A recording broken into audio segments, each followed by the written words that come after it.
ഈ സർക്കാരിന്റെ താഴെ ഇറക്കണമെന്ന വാശിയോടുകൂടി ജനങ്ങൾ നിൽക്കുമ്പോൾ അവരുടെ കൂടെ നമ്മുടെ പ്രവർത്തകരെല്ലാവരും ഉണ്ടാകും.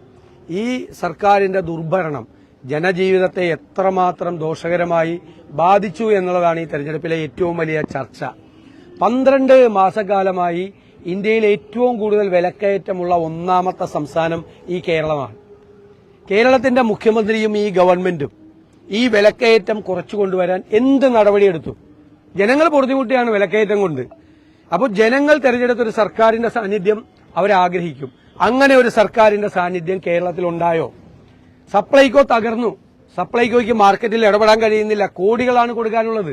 12 മാസമായി ഇന്ത്യയിൽ 1-ാം സ്ഥാനത്ത് നിൽക്കുന്ന ഒരു സംസ്ഥാനം വിലക്കയറ്റത്തിൽ. ആ വിലക്കയറ്റം താഴെ കൊണ്ടുവരാൻ എന്ത് നടപടിയെടുത്തു?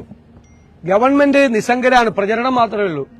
തെരഞ്ഞെടുപ്പ് പ്രചരണമാണ്, വ്യാപകമായ പ്രചരണമാണ്. കോടാനുകോടി രൂപ ഞാനും നിങ്ങളും നികുതി അടയ്ക്കുന്ന പണത്തിൽ നിന്നും ഈ തെരഞ്ഞെടുപ്പ് പ്രഖ്യാപിക്കുന്നത് വരെയുള്ള പ്രചരണമായിരുന്നു. കോടിക്കണക്കിന് രൂപ എടുത്തുകൊണ്ട് മാധ്യമങ്ങളിൽ മാത്രമല്ല അല്ലാതെയുള്ള പ്രചരണമാണ്. ശരിക്കും തെരഞ്ഞെടുപ്പ് പ്രചരണമാണ് ഗവൺമെന്റ് നടത്തിയത്.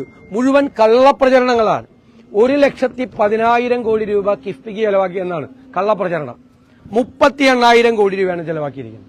അതിന് 30,000 കോടി രൂപ നികുതി വരുമാനത്തിൽ നിന്ന് എടുത്താണ് ചെലവാക്കിയിരിക്കുന്നത്. എന്താ വ്യത്യാസം? ബാക്കി 8,000 കോടി രൂപ കടമെടുത്തിരിക്കുകയാണ്. ആ കടവും കടമെടുപ്പിന്റെ പരിധിയിൽ വരും. അതിപ്പോ ഈ കിഫ്ബി ഇല്ലായിരുന്നെങ്കിലും ഈ 30,000 കോടി രൂപ നികുതിയിൽ നിന്ന് PWDക്കും ഇറിഗേഷനും ഒക്കെ ചെലവാക്കാമായിരുന്നു. എന്ത് വ്യത്യാസമാണ്? 1,10,000 കോടി രൂപ എന്ന് കള്ളം പറഞ്ഞിരിക്കുകയാണ്. ആകെ ചെലവാക്കിയിരിക്കുന്നത് 2018 വന്നാണ് കിഫ്ബി. എന്നിട്ട് നുണപ്രചരണമാണ്. പിന്നെ പറഞ്ഞിരിക്കുകയാണ് 10 വർഷത്തേക്ക് അന്നം കൊടുത്തു, ഔദാര്യ റേഷൻ കൊടുത്തു. ഏതെങ്കിലും ഗവൺമെന്റ് റേഷൻ മുടക്കിയിട്ടുണ്ടോ കേരളത്തിൽ? ഇവര് ഭരണം കേട്ടാൽ 10 കൊല്ലമായിട്ട് റേഷൻ മുടങ്ങാത്ത ആദ്യത്തെ സർക്കാരാണിതെന്ന് തോന്നുന്നു. റേഷൻ കേന്ദ്ര ഗവൺമെന്റ് കോൺഗ്രസ് കേന്ദ്രത്തിൽ ഭരിക്കുമ്പോൾ കൊണ്ടുവന്ന സ്റ്റാറ്റ്യൂട്ടറി റേഷനിങ് ആണ്. കേരളത്തിലാണ് ഇന്ത്യയിൽ ആദ്യമായി നടപ്പാക്കിയത്. കോൺഗ്രസ് സർക്കാരാണ് നടപ്പാക്കിയത്.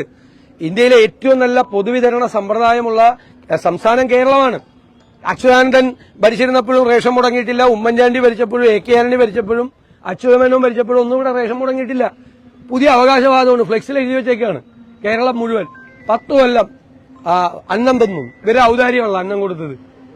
ഇതുപോലത്തെ കള്ളപ്രചരണമാണ്. റേഷൻ എന്നാ മുടങ്ങിയിട്ടുള്ളത്? ഒരു കാലത്തും മുടങ്ങിയിട്ടില്ല. ഞാൻ എല്ലാം പറയുന്നില്ല.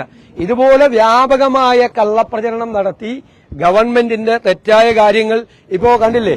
തിരുവനന്തപുരത്ത് ബന്ധുക്കൾ പരാതി പറയാണ്. അവിടെ തീപിടുത്തം ഉണ്ടായതിന്റെ ഭാഗമായിട്ടാണ് 5 പേര് മരിച്ചതെന്ന്. എനിക്കറിയില്ല സത്യാവസ്ഥ. പക്ഷെ ഗൌരവതരമായ അന്വേഷണം നടത്തണം. മരിച്ചുപോയവരുടെ ബന്ധുക്കൾ പരാതി പറഞ്ഞിരിക്കുകയാണ്. ആരോഗ്യ Keralam വെന്റിലേറ്ററിലാണ്.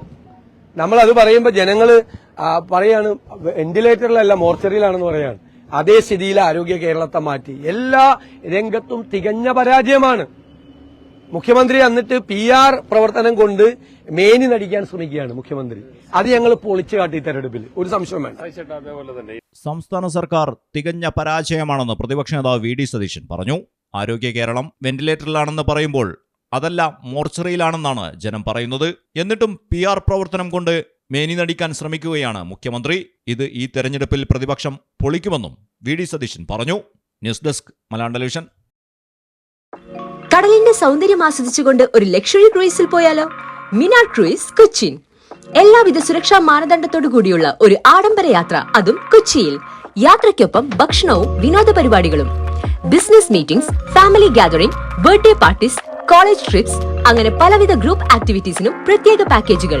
Live DJ, live music performance, magic show, mentalism programmes. Minar cruise Cochin. Phone 8089 021 666 7034 191 993.